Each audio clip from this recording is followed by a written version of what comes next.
May 26, 1940. The White House, Washington.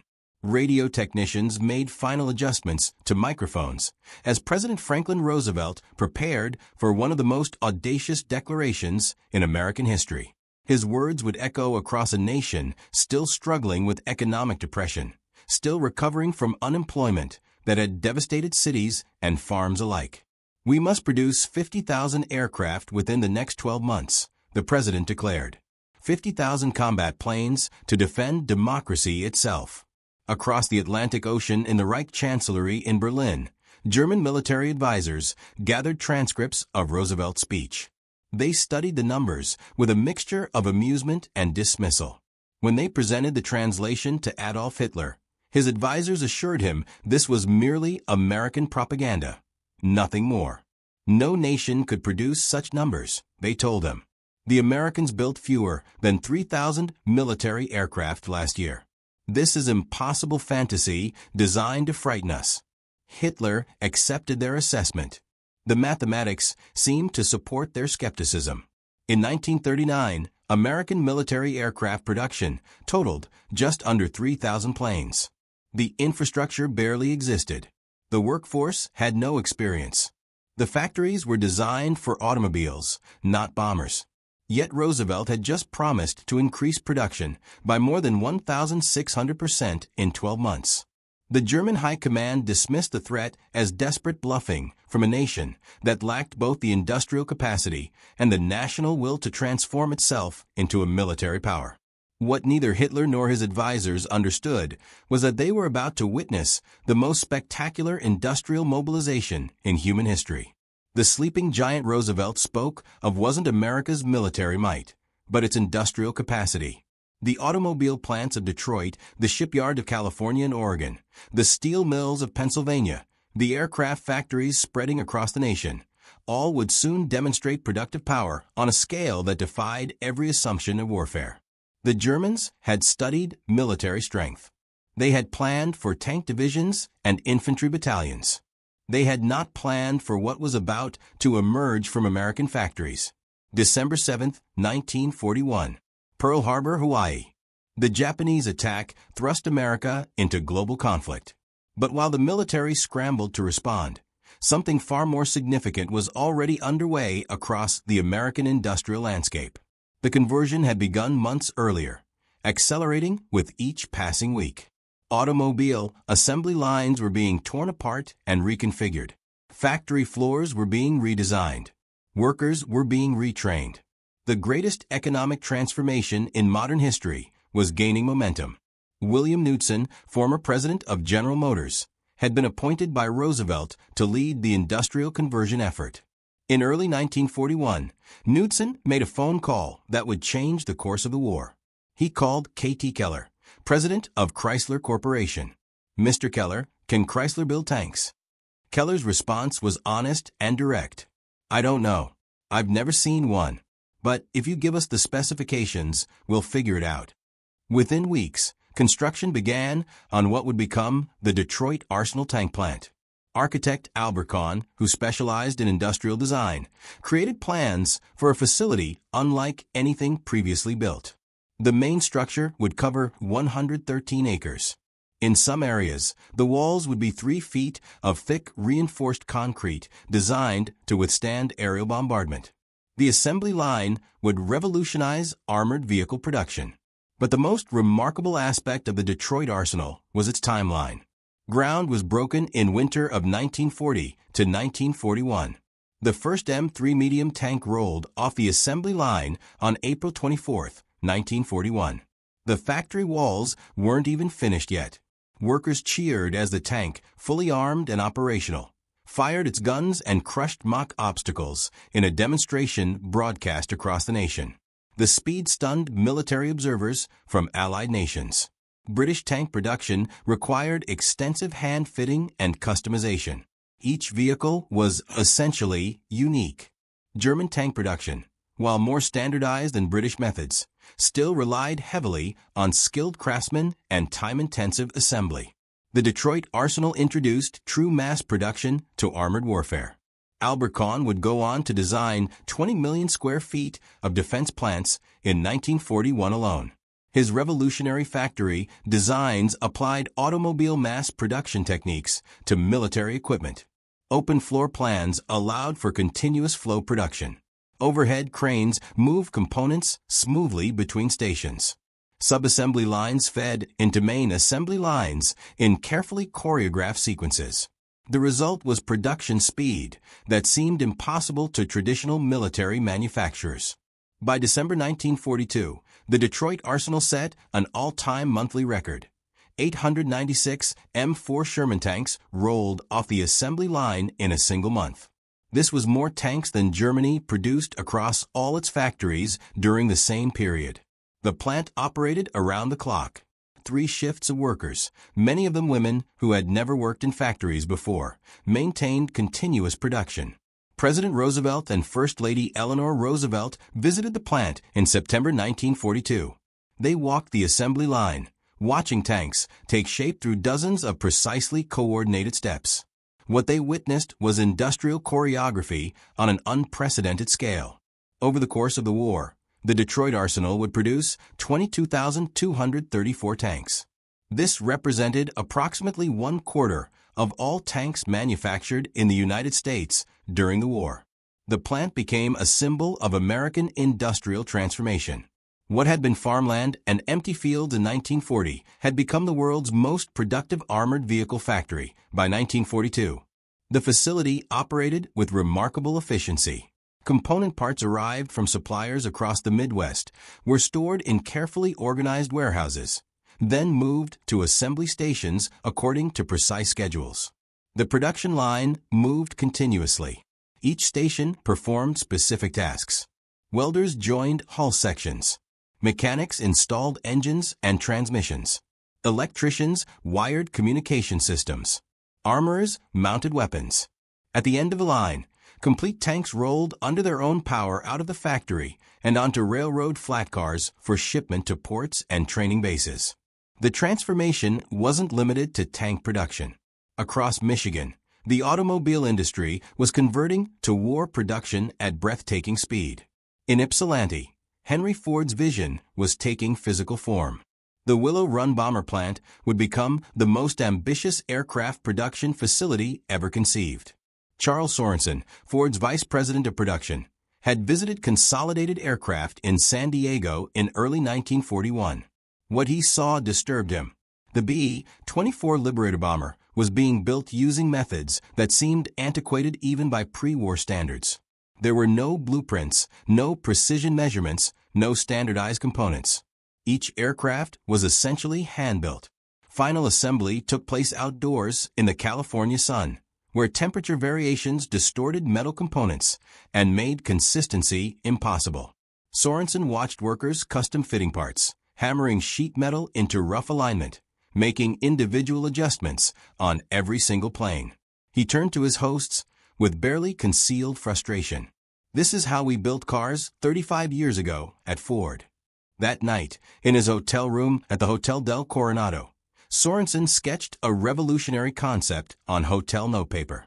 He envisioned a factory 1 mile long and a 1/4 mile wide. The B-24 would be broken down into major assemblies. Wings, fuselage sections, tail assemblies, and engine mounts would be built in parallel subassembly lines. These components would then converge on a main assembly line where bombers would come together with the precision and speed of automobile production. Sorensen's sketch, initialed by Edsel Ford and his team the next morning, became the blueprint for Willow Run, a factory so ambitious that skeptics immediately dubbed it Will It Run, questioning whether Ford could possibly make good on such outrageous promises. Construction began in spring of 1941. The federal government contributed $200 million. Ford contributed engineering expertise and management. The facility that emerged was unprecedented in scale, 3.5 million square feet under one roof. An assembly line 1 mile long with a 90-degree turn halfway through to avoid extending into neighboring Wayne County, where property taxes were higher. The L-shaped factory became the largest room under one roof in the world at that time. But building the factory proved easier than mastering bomber production. Ford's engineers discovered that aircraft manufacturing demanded tolerances far more precise than automobile production. A car door that was off by a 1/16 of an inch might close poorly. An aircraft wing assembled with similar tolerances would create fatal aerodynamic problems. The first year was difficult. In 1942, Willow Run produced only 56 B-24 bombers. Critics pounced. The facility had cost $200 million and employed 20,000 workers, yet produced fewer bombers per month than Consolidated's San Diego plant had been making before the war. Newspaper editorials questioned whether mass production techniques could ever be applied to complex military aircraft. Some aviation experts argued that bombers required skilled craftsmen, not assembly line workers. Ford's reputation was at stake. The company that had revolutionized automobile production with the Model T and the moving assembly line was failing at its most ambitious project. But Ford persisted. Engineers redesigned jigs and fixtures. Workers received intensive training. Production methods were refined through trial and error. Quality control systems were implemented. By summer of 1943, the transformation was complete. On November 3, 1943, the 1000th B-24 rolled off the Willow Run assembly line. The milestone was celebrated with a ceremony attended by military officials, government representatives, and thousands of workers. More importantly, production was accelerating. By early 1944, Willow Run was operating at full capacity. In April 1944, the plant produced 453 bombers in 468 hours. One complete bomber rolled off the assembly line every 63 minutes. The pace was relentless and unprecedented. The workforce at Willow Run reflected the social transformation sweeping through American industry. By the end of 1943, 42,000 workers labored at the plant. Women comprised a significant portion of the workforce. These were not women who had worked in factories before the war. They were housewives, teachers, secretaries, shop clerks who had answered the call for defense workers. They learned to rivet aluminum sheets, install electrical systems, operate precision machinery. The government launched massive campaigns to recruit women into industrial work. Rosie the Riveter became the symbol of female war workers. But beyond the propaganda posters, real women were mastering complex technical skills and maintaining production schedules that military victory demanded. The scale of social change was remarkable. In 1940, unemployment had stood at 14.6%. By 1944, unemployment had fallen to 1.2%. The economy had achieved full employment. But more significantly, approximately 6.5 million women entered the industrial workforce during the war years. These women worked as welders, machinists, crane operators, inspectors, and supervisors. They handled jobs that had been exclusively male domains before the war. The change wasn't limited to gender. African Americans also found unprecedented opportunities in defense industries. The Great Migration accelerated as black workers moved from the rural South to northern industrial cities seeking defense jobs. While discrimination persisted, the urgent need for labor opened doors that had been closed before the war. The numbers tell a story of transformation that went far beyond military production. 24 million Americans relocated during the war years, seeking defense work, military service, or opportunities in booming war industries. Cities like Detroit, Los Angeles, Portland, and Seattle saw their population surge. Housing shortages became acute. Government authorities rushed to build temporary housing for defense workers. Trailer parks, dormitories, and prefabricated housing units sprouted near major factories. The social fabric of America was being rewoven by the demands of industrial mobilization. At Willow Run, production continued to accelerate through 1944 and into 1945. By the time the last B-24 rolled off the assembly line in June 1945, the plant had produced 8,685 bombers. Additionally, Willow Run had produced approximately 1,893 knockdown kits, complete disassembled bombers that could be shipped overseas and assembled near combat zones. The knockdown kits solved a critical logistics problem. Flying bombers across the Atlantic consumed enormous quantities of fuel and exposed aircraft to weather damage and mechanical problems. Shipping disassembled bombers by cargo ship, then assembling them at forward bases, proved more efficient. The economic impact of Willow Run was equally impressive. The cost to produce AB-24 in 1942 had been $238,000 per aircraft. By 1944, through improved efficiency and mass production techniques, the cost had fallen to $137,000 per aircraft. This 42% cost reduction, achieved while dramatically increasing production speed and maintaining quality, demonstrated the power of Ford's production system applied to military equipment. Tragically, Edsel Ford, who had championed the Willow Run project from its inception, died on May 26, 1943. He was only 49 years old. Stomach cancer, exacerbated by the stress of managing the bomber plant during its difficult early period, took his life just 6 months before Willow Run reached full production. He did not live to see his vision fully realized, though his leadership had been instrumental in transforming the troubled plant into the most productive bomber factory in the world. While tanks and aircraft captured public attention, another industrial miracle was unfolding at American shipyards. The Liberty Ship program represented mass production applied to shipbuilding on a scale never before attempted. Before the war, American shipyards had operated at a leisurely pace. Building a cargo ship typically required a year or more. Skilled shipwrights hand-fitted components. Riveting was performed by teams of specialized workers. Each ship was essentially custom-built. The German U-boat campaign in the Atlantic changed everything. British and American merchant ships were being sunk faster than traditional shipbuilding methods could replace them. In 1941, the situation was becoming desperate. Britain depended on Atlantic convoys for food, fuel, and military supplies. If the U-boats won the tonnage war, Britain would be starved into submission regardless of military outcomes elsewhere. Henry Kaiser, a construction engineer who had built dams and highways but had never built ships, proposed a radical solution. Standardize the design, prefabricate components, use welding instead of riveting, apply mass production techniques to shipbuilding.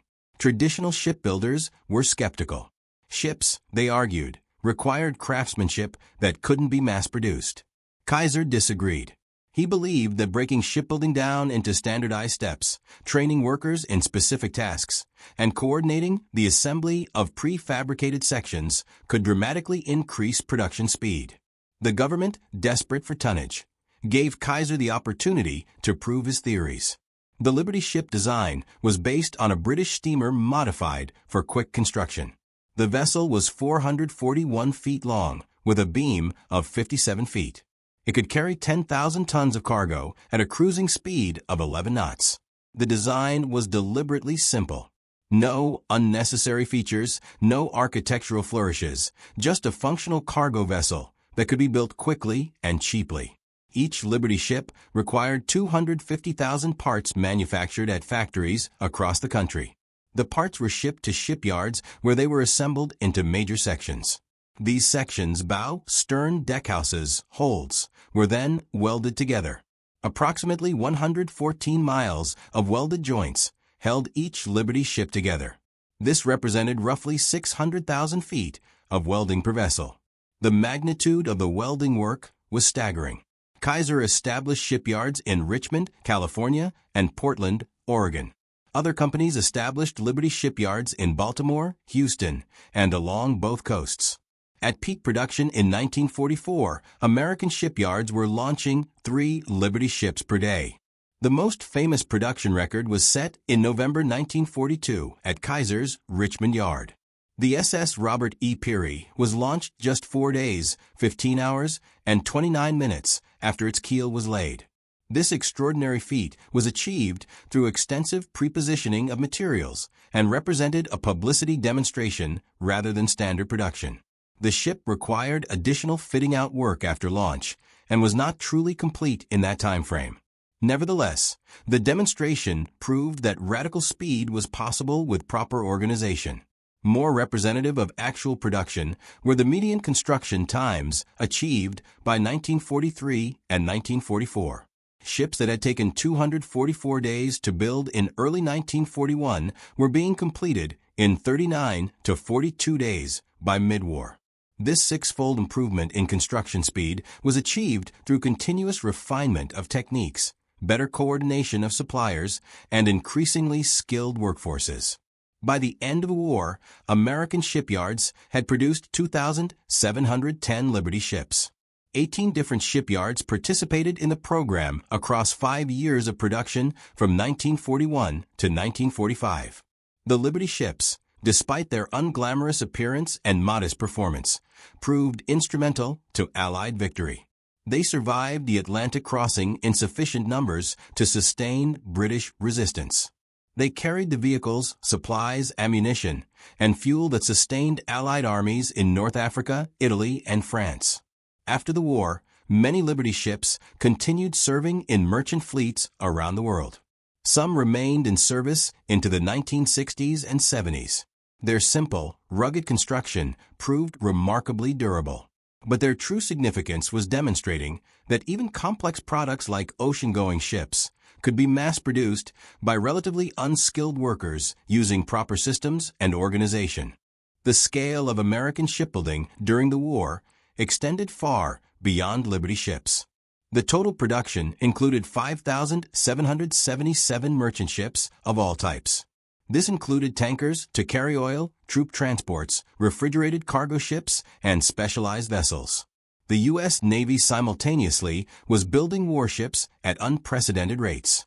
Aircraft carriers, battleships, cruisers, destroyers, submarines, and smaller vessels poured from naval shipyards.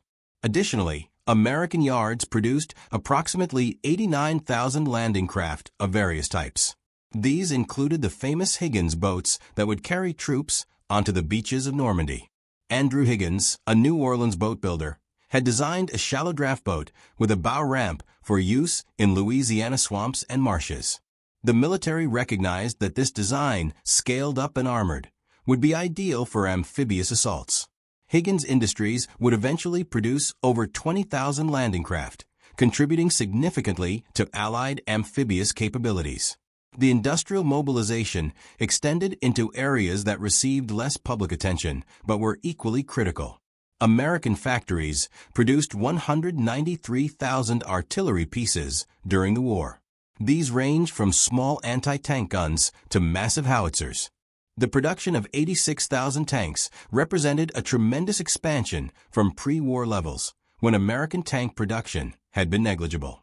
2 million Army trucks were manufactured, providing the mobility that allowed American and Allied forces to conduct rapid operations once ashore in Europe.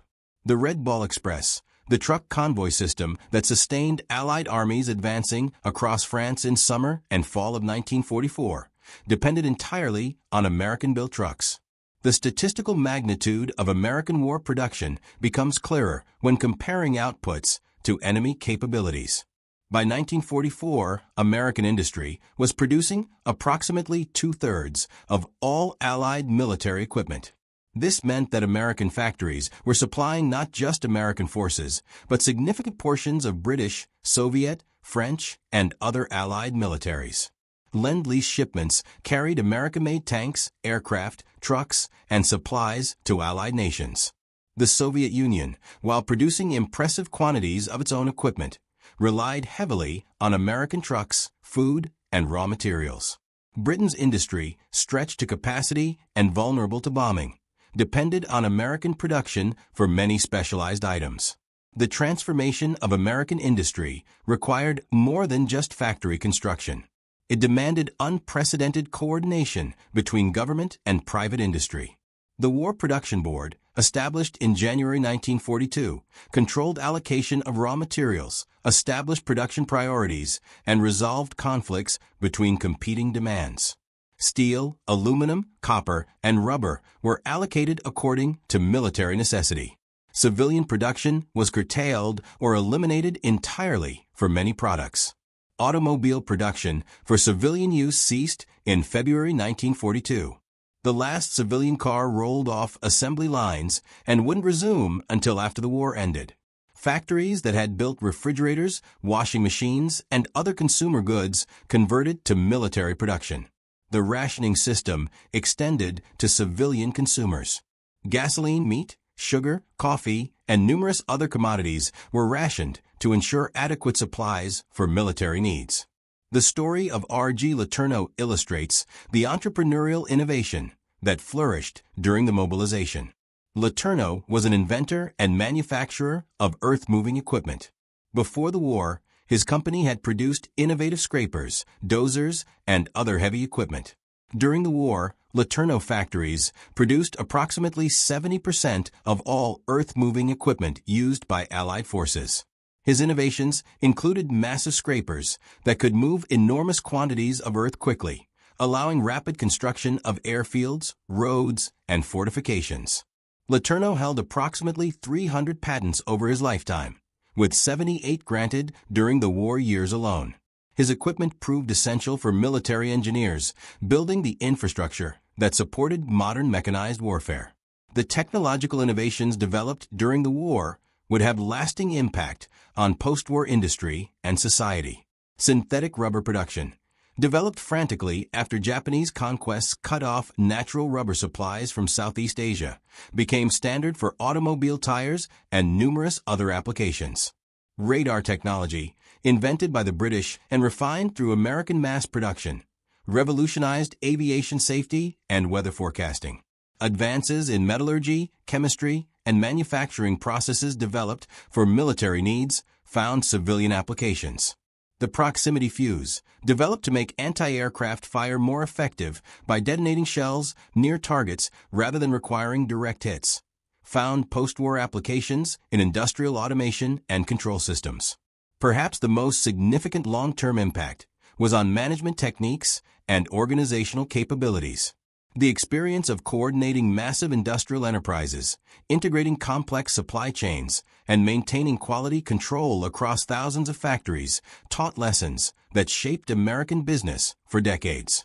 The techniques pioneered at Willow Run and the Detroit Arsenal became case studies taught in business schools. Production management, inventory control, quality assurance, and workforce training methods developed during the war influenced post-war manufacturing across all industries. The scale and complexity of wartime production forced innovations in management that might not have emerged for decades under peacetime conditions. The human dimensions of the mobilization were profound and lasting. The experience of working in defense plants gave millions of Americans new skills, new confidence, and new aspirations. Women who had mastered complex industrial jobs during the war often found the return to purely domestic life unsatisfying. While many women did leave factory work when men returned from military service, the experience had demonstrated capabilities that couldn't be forgotten. The seeds of the women's movement that would emerge in the 1960s and 1970s were planted partly in the wartime factories, where women had proven they could perform any job given proper training and opportunity. For African American workers, the wartime experience was similarly transformative. The Fair Employment Practices Committee, established by presidential order in 1941, made discrimination in defense industries illegal. While enforcement was inconsistent and discrimination persisted, the principle had been established. Black workers gained access to skilled jobs, higher wages, and union membership that had been denied before the war. The experience of contributing to the war effort while still facing discrimination sharpened demands for civil rights. Veterans returning from fighting against fascism abroad were less willing to accept racial oppression at home. The civil rights movement that would transform America in the 1950s and 60s drew energy partly from wartime experiences of what was possible when all citizens were allowed to contribute. The economic transformation was equally dramatic. An economy that had struggled with persistent unemployment throughout the 1930s achieved full employment by 1943. Total industrial production doubled between 1940 and 1944. This represented the most rapid economic expansion in American history. The gross domestic product grew from approximately $100 billion in 1940 to over $200 billion by 1945. This growth was driven almost entirely by war production, but it demonstrated productive capabilities that would sustain post-war prosperity. The infrastructure built during the war, the factories, the power plants, the transportation networks, continued to benefit the economy for decades. The post-war challenge of reconversion proved less difficult than many feared. Planning for the transition from military to civilian production began as early as 1944. The War Production Board faced difficult decisions about when to release industries from war production contracts. Release them too early and military supplies might falter. Release them too late and the post-war economy might collapse. The balance was delicate but was managed successfully. Tank production ended abruptly when Germany surrendered in May 1945. Aircraft production continued through Japan's surrender in August, then stopped immediately. The cancellation of war contracts created temporary unemployment as defense workers were laid off, but conversion to civilian production proceeded rapidly. Factories that had built tanks returned to building automobiles. The pent-up demand for consumer goods, accumulated during years of rationing and shortages, drove rapid recovery. Americans who had saved money during the war because there was little to buy suddenly had purchasing power. The automobile industry, having produced virtually no civilian vehicles since early 1942, faced overwhelming demand. Housing construction, which had been minimal during the war years, boomed as veterans married and started families.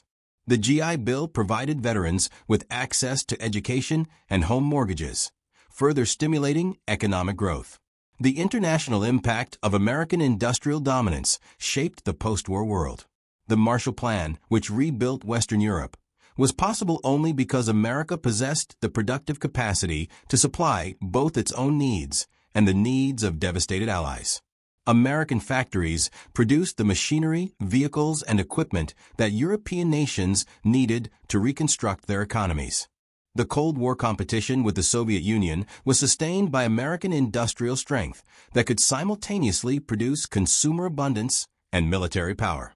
The prosperity of the 1950s and 1960s rested on industrial foundations laid during the war years. The legacy of World War II industrial mobilization continues to resonate. The experience demonstrated that democratic societies, when threatened, could mobilize resources and organize efforts on a scale matching or exceeding totalitarian regimes. The production achievements proved that free people working voluntarily toward common goals could outproduce coerced labor. The industrial might that won the war became a foundation for lasting prosperity and global influence. The arsenal of democracy had fulfilled its purpose through the creative capacity of its people and the productive power of its industry. The magnitude of American industrial achievement becomes clear when examining specific production totals across all categories. Beyond the nearly 300,000 aircraft produced during the war years, American factories delivered 86,000 tanks to armored divisions. These tanks equipped not just American forces, but British, Free French, and other Allied armies through Lend-Lease transfers. The Sherman tank, despite its limitations against German Tigers and Panthers, proved reliable and maintainable under field conditions. Its real advantage was numbers. For every German heavy tank, there were dozens of Shermans. When one Sherman was destroyed, 3 more were available to replace it. German tankers might win individual engagements, but they could not overcome the relentless arithmetic of American production. Artillery production totaled 193,000 pieces.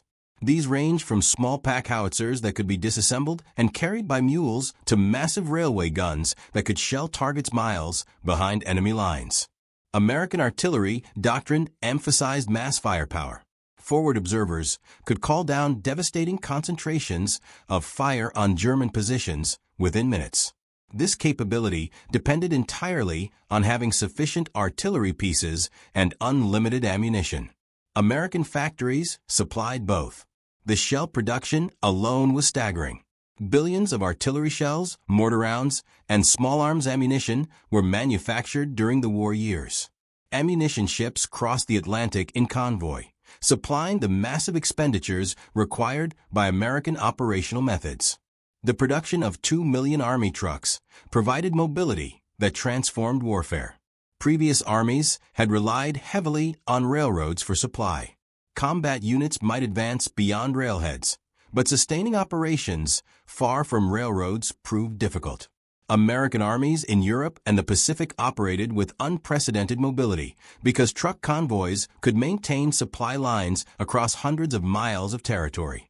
The famous Red Ball Express, which sustained Patton's advance across France in summer 1944, involved 33,000 soldiers driving 6,000 trucks along dedicated routes.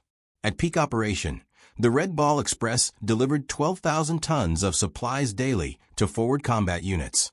This logistical achievement was possible only because American factories had produced trucks in quantities that seemed excessive until they were actually needed. Small arms production matched the scale of heavier equipment. American factories manufactured millions of M1 Garand rifles, M1 carbines, Thompson submachine guns, and Browning automatic rifles. These weapons equipped not just American forces, but supplied Allied armies whose domestic production proved insufficient. The M1 Garand, adopted just before the war, gave American infantry a significant advantage. It was the only semi-automatic rifle issued as a standard infantry weapon during the war. German, British, Japanese, and Soviet infantry still used bolt-action rifles that required manual cycling between shots.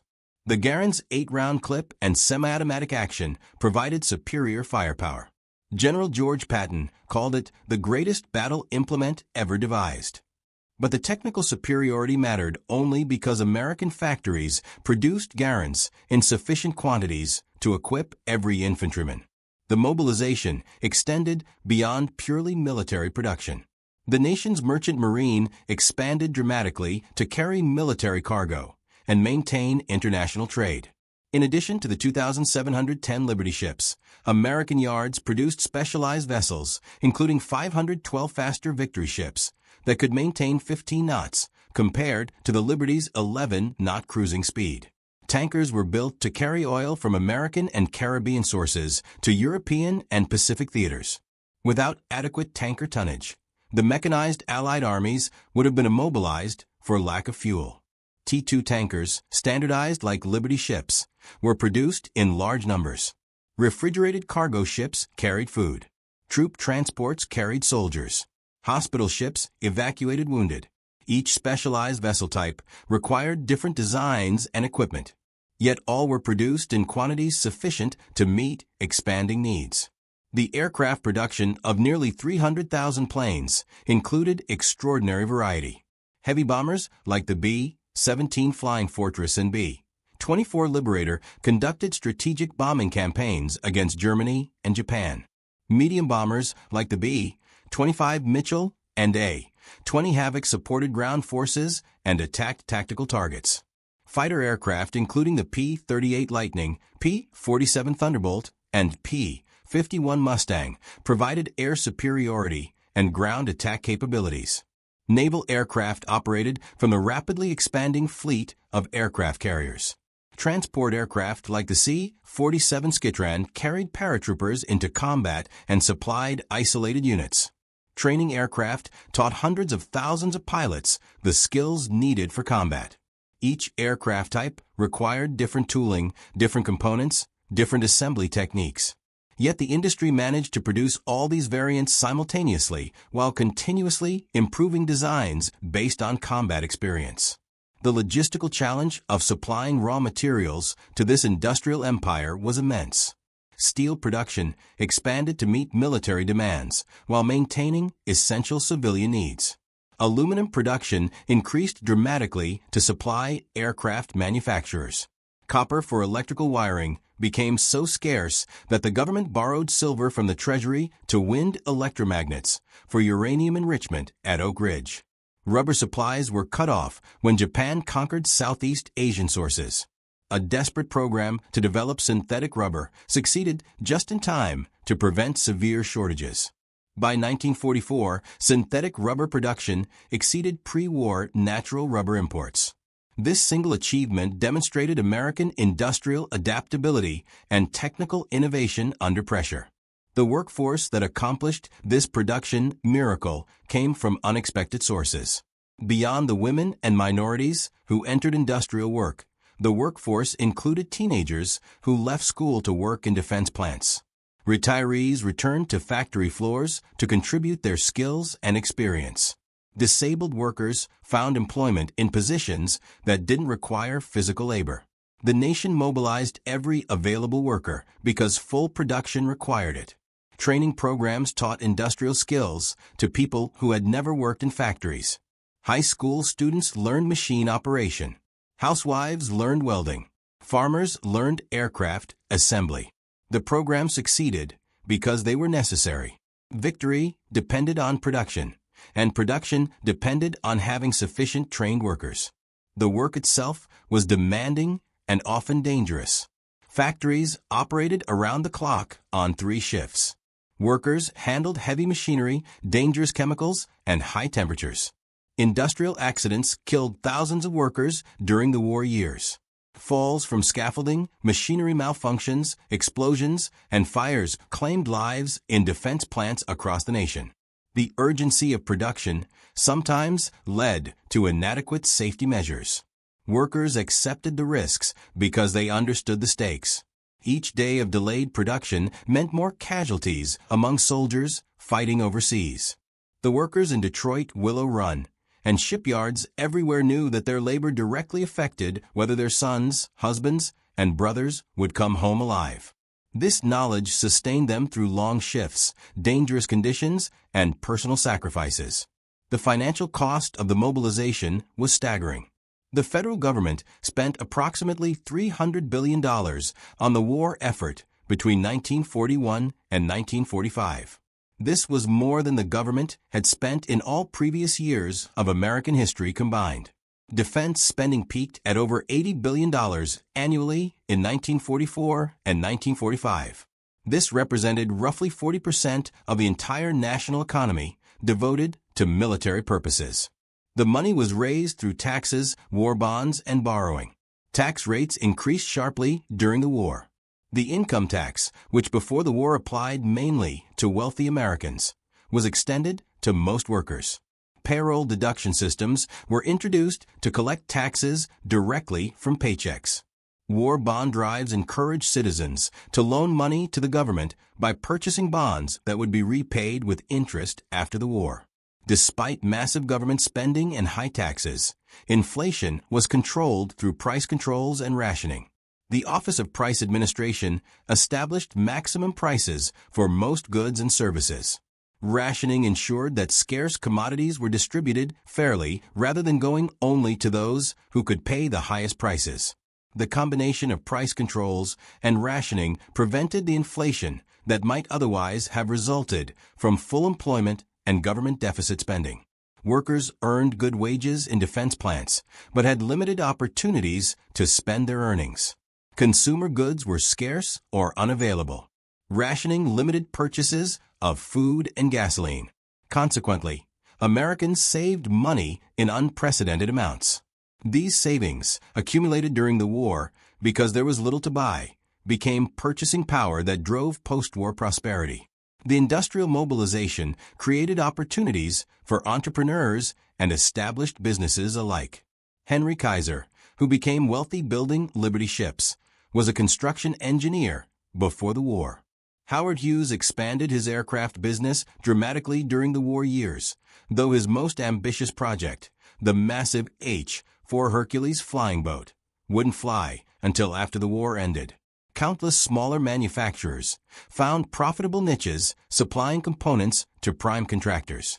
Machine shops that had employed a dozen workers before the war grew into factories employing hundreds.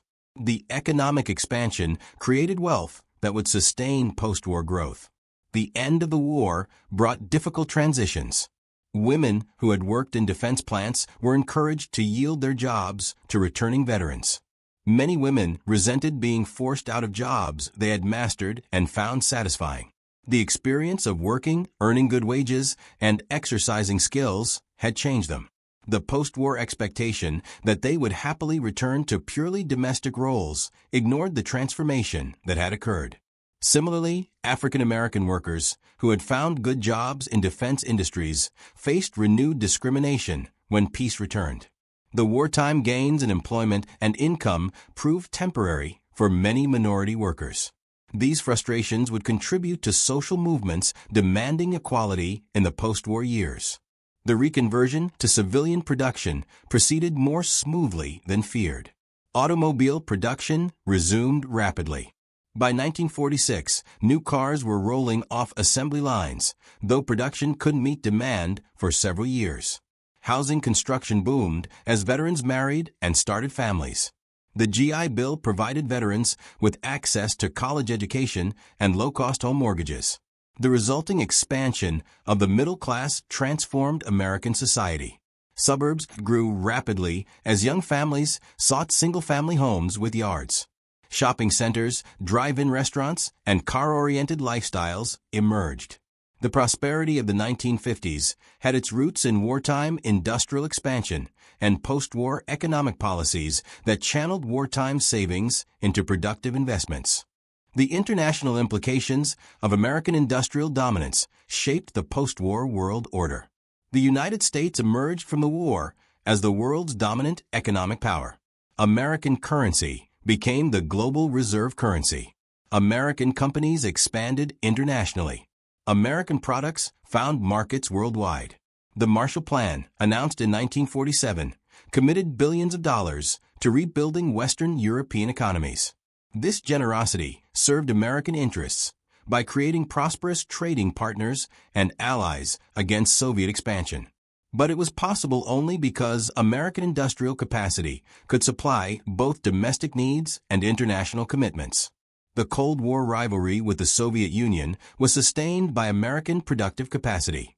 The massive military establishment maintained after the war depended on industrial resources that could simultaneously produce consumer abundance and military hardware. Soviet leaders understood they could not match American productive capacity.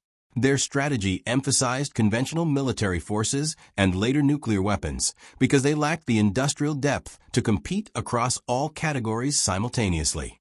American strategic advantages throughout the Cold War rested on industrial foundations built during World War II.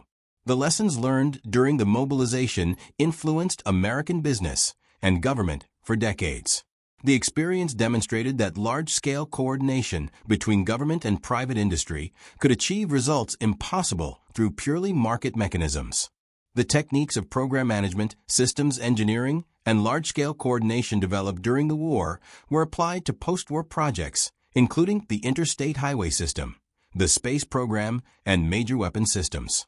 The ability to organize massive technical efforts became a characteristic American strength.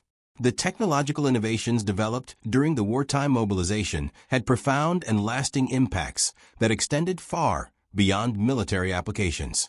The proximity fuse developed to make anti-aircraft fire more effective represented a breakthrough in miniaturized electronics.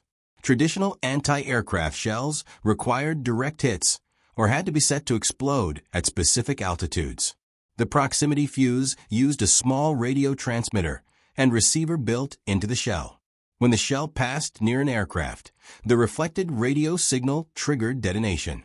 This dramatically increased the effectiveness of anti-aircraft fire.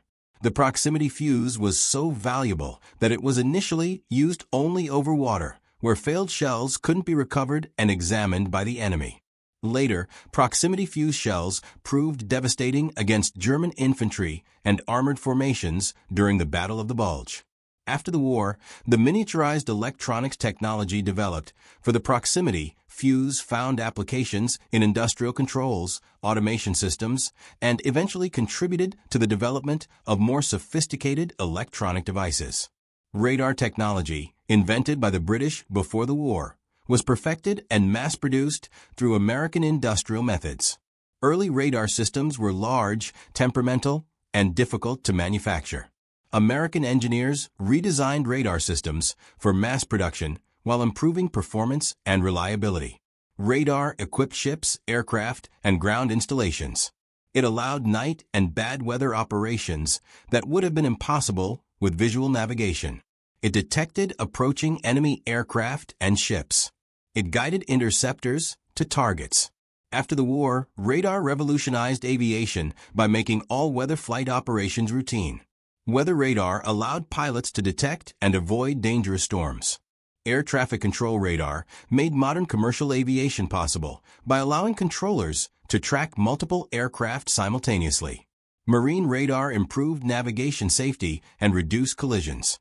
The technology that had been developed to detect enemy forces became essential to peacetime transportation and commerce. Advances in metallurgy driven by military needs had lasting peacetime applications. Aircraft production demanded aluminum alloys stronger and lighter than pre-war materials. High-temperature alloys were needed for aircraft engines operating at extreme conditions.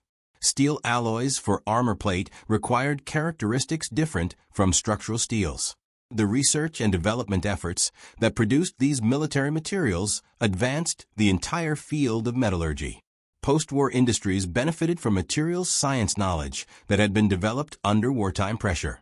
The aluminum industry expanded dramatically during the war and remained a major sector afterward. Aluminum found increasing use in construction, transportation, and consumer products as production costs declined through improved processes developed during the mobilization. Chemical industries expanded enormously to supply military needs. Explosives production required massive quantities of nitrates and other chemicals. Poison gas production, though the gases were never used in combat, required large chemical plants. Synthetic rubber production, developed desperately after natural rubber supplies were cut off, became a permanent industry. DDT and other pesticides developed for military use, protecting soldiers from disease-carrying insects, found agricultural applications after the war. Penicillin production, scaled up to treat wounded soldiers, became the foundation for the modern pharmaceutical industry. The war accelerated development and mass production of medications that saved countless lives in peacetime. The mass production techniques applied to military equipment transformed American manufacturing permanently. The moving assembly line had been pioneered by Ford for automobiles before World War I. During World War II, these techniques were refined and extended to products far more complex than automobiles. The lessons learned building bombers, tanks, and ships influenced post-war manufacturing across all industries. Just-in-time inventory systems, quality control methods, and production scheduling techniques developed during the war became standard business practices. The efficiency gains achieved under wartime pressure persisted in peacetime, contributing to American manufacturing dominance in the post-war decades. Training methods developed to teach industrial skills rapidly during the war influenced education and workforce development permanently. Before the war, skilled trades required lengthy apprenticeships. The urgency of wartime production demanded faster training methods. Technical schools developed intensive courses that taught specific skills quickly. Training within industry programs brought education directly to factory floors. Visual aids, hands-on practice, and structured curricula replaced the informal mentoring that had characterized traditional apprenticeships. These training innovations proved effective and were retained after the war. Community colleges and vocational schools adopted methods developed during the mobilization. The GI Bill, which sent millions of veterans to college, created demand for expanded educational capacity. Universities grew dramatically to accommodate veteran students, permanently expanding American higher education. The wartime experience of coordinating vast enterprises influenced management theory and practice. Before the war, most American businesses were relatively small. Even large corporations operated with limited formal planning and coordination. The requirements of military production forced development of sophisticated management techniques. Critical path analysis, program management, systems engineering, and other methods were developed or refined during the war. Harvard Business School and other institutions studied wartime management practices and incorporated lessons into their curricula. The generation of managers who learned their skills during the mobilization carried those lessons into peacetime industries, shaping American business culture for decades. The social impacts of the mobilization were equally profound. The experience of women working in defense plants challenged traditional gender roles. While many women left industrial work after the war, the experience had demonstrated capabilities that couldn't be forgotten. The cultural image of Rosie the Riveter, while partly propaganda, reflected real achievements by real women. Post-war society couldn't entirely return to pre-war gender norms after women had proven their abilities in demanding industrial jobs. The women's movement that emerged in the 1960s and 1970s drew partly on memories and lessons from the wartime experience. For African Americans, the wartime industrial experience was similarly transformative. The Great Migration, which had brought black workers from the rural South to northern cities during and after World War I, accelerated during World War II. Defense industries in Detroit, Chicago, Los Angeles, and other cities offered wages far exceeding what black workers could earn in the segregated South. While discrimination persisted in northern cities, opportunities existed that were unavailable in the South. The experience of contributing to the war effort while still facing discrimination sharpened demands for civil rights. Black veterans returning from fighting against fascism abroad were less willing to accept racial oppression at home. The civil rights movement that transformed America in the 1950s and 60s drew energy and inspiration partly from wartime experiences. The post-war prosperity that began in the late 1940s and continued through the 1960s rested substantially on foundations built during the mobilization. The industrial capacity created during the war continued producing in peacetime. The infrastructure investments, power plants, transportation networks, factory buildings remained productive assets. The skilled workforce created through wartime training programs continued working. The management expertise developed coordinating vast enterprises applied to peacetime businesses. The technological advances developed for military purposes found civilian applications. The accumulated wartime savings of workers provided capital for investment. All these factors combined to create the most prolonged period of broadly shared prosperity in American history. The international order that emerged after the war reflected American industrial dominance. The Bretton Woods system established the dollar as the world's reserve currency, backed by American productive capacity. The International Monetary Fund and World Bank, headquartered in Washington, managed international finance and development. The Marshall Plan rebuilt Western Europe using American resources. The North Atlantic Treaty Organization provided security guarantees backed by American military power, which itself rested on American industrial capacity. Japan's post-war recovery and transformation into an economic power occurred under American occupation and was guided by American advisors who applied lessons learned during their own mobilization. The global economic system that prevailed for decades after the war was built around American industrial and financial dominance. The Cold War competition with the Soviet Union tested American industrial capacity in new ways. The massive military establishment maintained after the war, far larger than any peacetime force in American history, required sustained industrial support. Aircraft production, while far below wartime peaks, continued at substantial levels. Shipbuilding continued, particularly aircraft carriers and submarines for the expanding Navy. The Korean War in the early 1950s required renewed mobilization, though on a smaller scale than World War II. The space race that began in the late 1950s demanded industrial and technical capabilities that drew directly on wartime experiences. The Apollo program that landed men on the moon in 1969 employed systems, engineering, and program management techniques developed during World War II. The eventual American victory in the Cold War, achieved without direct military conflict between superpowers, reflected industrial and economic advantages rooted in World War II mobilization experiences. The Soviet Union, despite massive military forces and nuclear weapons, could never match American productive capacity across all categories. Soviet citizens endured persistent shortages and limited consumer goods, while American affluence continued expanding. The contrast between Western prosperity and Eastern deprivation ultimately undermined Soviet legitimacy. When the Soviet system finally collapsed in 1989 to 1991, the outcome reflected economic competition that the Soviets had lost decades earlier.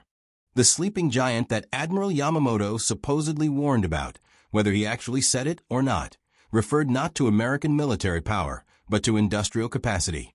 The Japanese attack on Pearl Harbor, intended to cripple American naval power, instead unleashed productive forces that would overwhelm all opposition.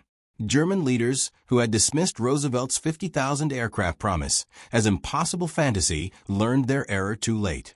By 1944, American factories were producing more military aircraft each year than Germany and Japan combined. The tonnage of shipping launched from American yards exceeded the combined submarine warfare capabilities of the Axis powers. The tanks, trucks, artillery pieces, and weapons of every description poured from American factories in quantities that rendered Axis production efforts insignificant by comparison. The arithmetic of production determined the war's outcome as surely as battlefield tactics. German soldiers might be better trained. Japanese pilots might be more experienced. German tanks might have thicker armor and more powerful guns. None of it mattered when American industry could replace losses faster than they occurred while simultaneously expanding total forces. The Axis could win battles. They could not win the production war. The human cost of this achievement deserves acknowledgement. Industrial accidents killed thousands of workers. The stress and pace of wartime production took its toll on health and family life. The social dislocations, millions of people moving to new cities, traditional communities disrupted, families separated, created hardships that statistics don't capture. But Americans accepted these costs because they understood the stakes. The workers at Willow Run knew their bombers would strike at the heart of Nazi Germany. The welders at Kaiser's shipyards knew their Liberty ships would carry supplies to embattled Britain. The riveters assembling tanks at the Detroit Arsenal knew their Shermans would face German panzers in France and Italy. The connection between factory floor and battlefield was direct and immediate. This knowledge sustained the effort through difficulties that might otherwise have proven insurmountable. When production problems seemed intractable, when schedules seemed impossible, when workers were exhausted, they persevered because giving up meant their sons, husbands, and brothers might die for lack of equipment. The mobilization represented a collective national effort on a scale rarely achieved in human history. Citizens across the entire country contributed according to their abilities. Factory workers built weapons. Farmers grew food. Scientists developed new technologies. Teachers trained workers. Managers coordinated production. Government officials allocated resources. Housewives managed rationing. Children collected scrap metal. Everyone had a role. Everyone contributed. The unity of purpose, while never perfect and always strained by social inequalities, nevertheless achieved remarkable results. Roosevelt's promise of 50,000 aircraft had seemed impossible in May 1940. By 1944, American factories were producing 96,000 aircraft per year, nearly double the original impossible goal, and sustaining that production month after month. The skeptics in Berlin, who had laughed at American boasts, learned that they had fundamentally misunderstood American society. They had studied military capabilities and found them wanting. They had not understood that American strength lay not in existing military forces, but in the potential to create them. The automobile factories that could be converted to tank production. The shipyards that could be expanded to launch ships weekly instead of yearly. The aircraft plants that could apply mass production to bombers. The chemical plants that could produce explosives. The steel mills that could supply armor plate. All this capacity existed in potential, waiting to be mobilized. The attack on Pearl Harbor provided the catalyst. The mobilization followed with a speed and scale that surprised even optimistic Americans. The arsenal of democracy fulfilled its promise. American industrial power, once fully mobilized, proved decisive. The production totals that had seemed impossible in 1940 were achieved and exceeded by 1944. The sleeping giant, once awakened, demonstrated productive capacity that no combination of enemies could match. This industrial might, more than any single weapon or military strategy, determined the war's outcome.